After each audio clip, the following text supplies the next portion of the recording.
já disse antes ao senhor, é uma história da minha vida inesquecível. O que eu vivi em Manaus, senador, a diferença é que eu participei dessa missão na qualidade de médica. O que eu assisti em Manaus em 30 anos de formada, eu nunca vi. As pessoas... A senhora atendeu quantos pacientes por Covid?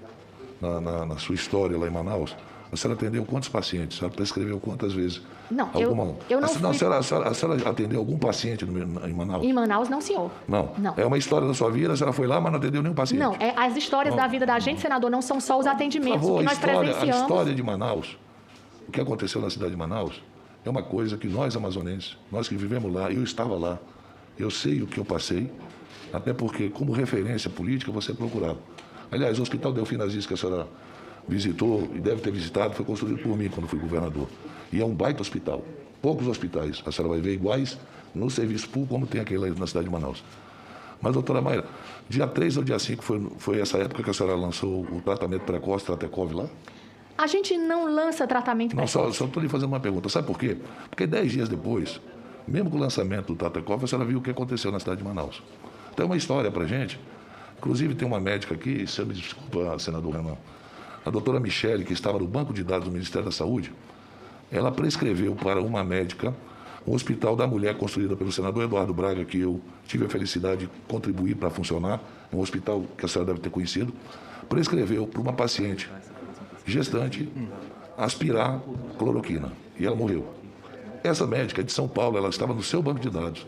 Depois eu queria saber se ela teve o treinamento que Vossa Excelência deu a esses médicos, sabe? A senhora disse que treinou uma paciente gestante, uma médica de São Paulo, fez ela aspirar cloroquina. E ela aspirou e faleceu. Sabe por quê? Porque, segundo a médica, era a única coisa que ela podia fazer naquele momento. Eu não estou aqui criminalizando ninguém. Não estou criminalizando. A paciente poderia até ir a óbito, independente da cloroquina ou não. Eu não sou médico para fazer uma análise, mas isso aconteceu em Manaus também. Nós também temos muitas histórias para contar nessa pandemia, doutora. Eu me considero satisfeito, presidente Omar, com essa intervenção inicial. Uma informação para um leigo. Tem um estudo de utilização da cloroquina para criança?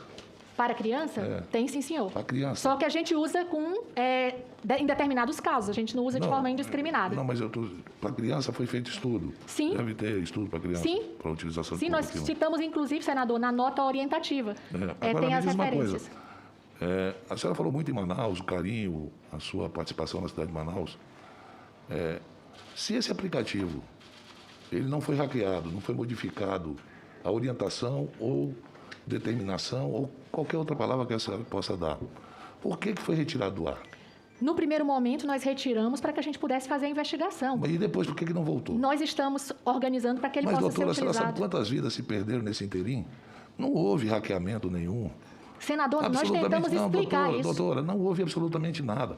Inclusive, nós vamos trazer os técnicos que fizeram esse aplicativo. Doutora, a senhora disse aqui que não houve nenhuma mudança no protocolo. Por que retiraram do ar? Se a senhora tinha tanta certeza que ia salvar vidas, por que vocês não devolveram e salvavam as vidas que foram perdidas no Amazonas? Aqui, tem gente que no dia 26, quando foi feito o lockdown na cidade de Manaus, saíram metralhando a decisão.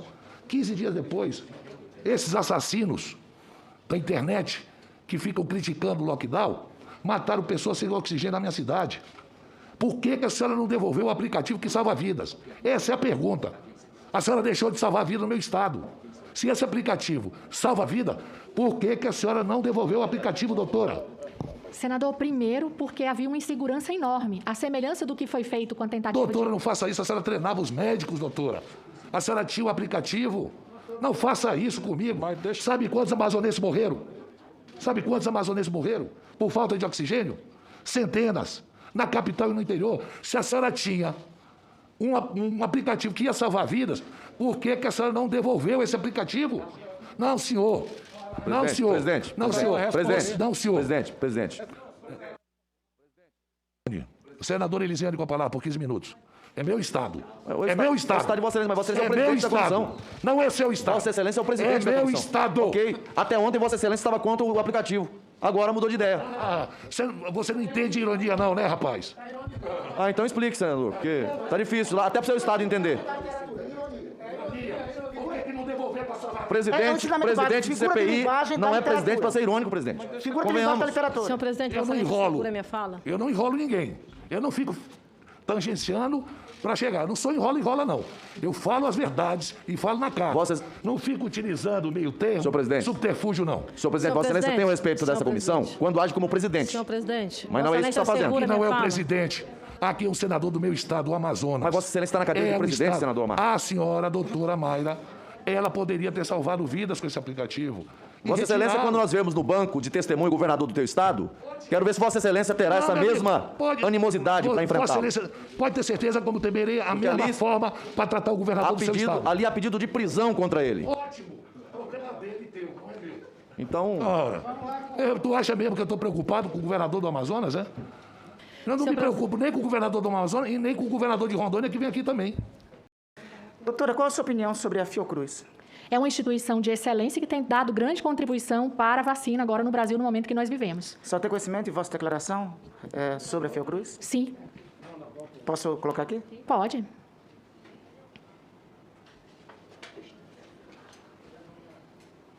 Os seus próprios candidatos à presidência. Eles fazem uma lista tríplice e é apresentada para a presidência da República. Da última vez, ainda foi no governo do PT, e o senador Tarso foi uma das pessoas que endossou o nome dessa mulher aí. Foi uma guerra que a gente moveu para convencê-lo e a gente não conseguiu. Ano que vem, a Fiocruz vai ter eleição. O que a gente tem que começar a fazer é acabar com essa influência do Conselho Nacional de Saúde, que vai o presidente, vai a deputado, vai a todo mundo que é contra as medidas de esquerda, e tirar da Fiocruz esse poderio de direcionar a saúde no Brasil. A Fiocruz é um órgão ligado ao Ministério da Saúde, que é mantida com recursos do Ministério da Saúde e trabalha contra todas as políticas que são contrárias à pauta deles de minorias. Tudo deles envolve LGBTI, eles têm um pênis na porta da Fiocruz, todos os tapetes das portas são a figura do Che Guevara, as salas são figurinhas do Lula livre, Marielle vive. Então é um órgão que tem um poder imenso, porque durante anos eles controlaram... A senhora pensa a mesma coisa ainda da Fiocruz?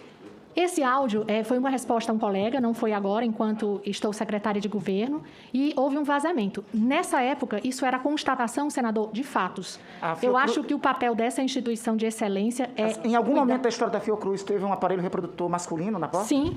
Não, ela falou tênis. Não, senhor. Não. Não, senhor.